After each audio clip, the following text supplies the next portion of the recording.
ஏனா காந்தி எம்ஆர் பண்ண காமெடி இது. அவங்க வந்து நோபல் பிரைஸ் யாரோ தரேன்னு சொல்லிட்டாங்க போல இருக்கு அவங்களுக்கு. ஸோ இவங்க என்ன பண்ணிட்டாங்க, நாய்களை இனிமேல் கொல்லக்கூடாது, இந்த மாதிரி கருத்துரை மூலமாக தான் அதை கட்டுப்படுத்தணும். கருத்துரை மூலமாக கட்டுப்படுத்த முடியாது. ஏன்னா 10 நாய் இருந்துச்சுன்னா ஒரு நாயை பிடிச்சிங்கன்னா 9 போய் ஒளிஞ்சிடும்.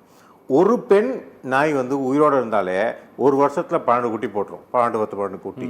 அப்படினால இதை வந்து கட்டுப்படுத்த முடியாது. அப்போ இருந்த ஜனத்துக்கு நாய்களின் தொகையை விட இன்று அதிகமாக இருக்கிறது.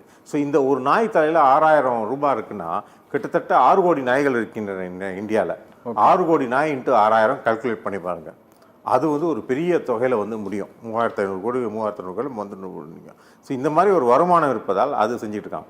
ரெண்டாவது, இந்த சட்டத்தை பார்த்தீங்கன்னா மிருகவதை சட்டம்னு ஒன்று இருக்குது. அதுக்கு கீழே உள்ளது தான் இந்த கருத்துரை விதிமுறைகள்.